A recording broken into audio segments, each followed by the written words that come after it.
നിന്റെ കർത്താവെ, നിന്റെ വിശുദ്ധ പൗരോഹിത്യത്തെ മഹത്വപ്പെടുത്തണമേ. കർത്താവെ, സഭയിലുള്ള സാന്നിധ്യം ദൃഢമാക്കണമേ.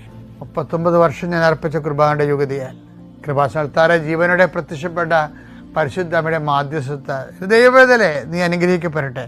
കർത്താവേ, ശിഷ്ടുരോഗങ്ങൾ, മുഴ വരുന്ന രോഗങ്ങൾ, അതുപോലെ തന്നെ അരിമ്പാറ മുതൽ ചിരങ്ങ് മുതൽ ചൊറി വരെ ത്വക്കിലുണ്ടാകുന്ന രോഗങ്ങൾ കർത്താവിൻ്റെ വിശുദ്ധമായ രക്തത്താൽ കഴുകപ്പെടട്ടെ എന്ന് പ്രാർത്ഥിക്കുന്നു.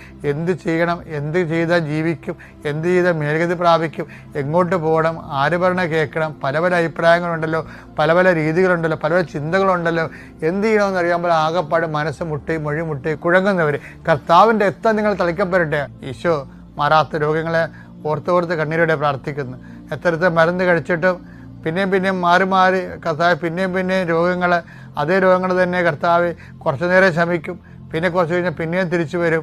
എന്ത് ചെയ്യണമെന്ന് അറിയാൻ പോലെ അത് മനസ്സ് കലങ്ങി ഇടിഞ്ഞു പോയവർ കർത്താവിൻ്റെ രക്തത്താൽ യേശുക്രിസ്തു നാമത്തിൽ ഈ നിമിഷം സൗഖ്യം പ്രാപിക്കട്ടെ എന്ന് പ്രാർത്ഥിക്കുന്നു. ഈശോ കടകമ്പോളങ്ങൾ നടത്തുന്നവർ, ചെറിയ വ്യാപാര വ്യവസായങ്ങൾ നടത്തുന്നവർ, അതുകൊണ്ട് കുഞ്ഞുങ്ങളെ പഠിപ്പിക്കുന്നവരും കുടുംബം പോറ്റുന്നവരും അവർക്കുണ്ടാകുന്ന തടസ്സങ്ങൾ യേശുവിൻ്റെ നാമത്തിൽ ഞാൻ ബന്ധിക്കുന്നു.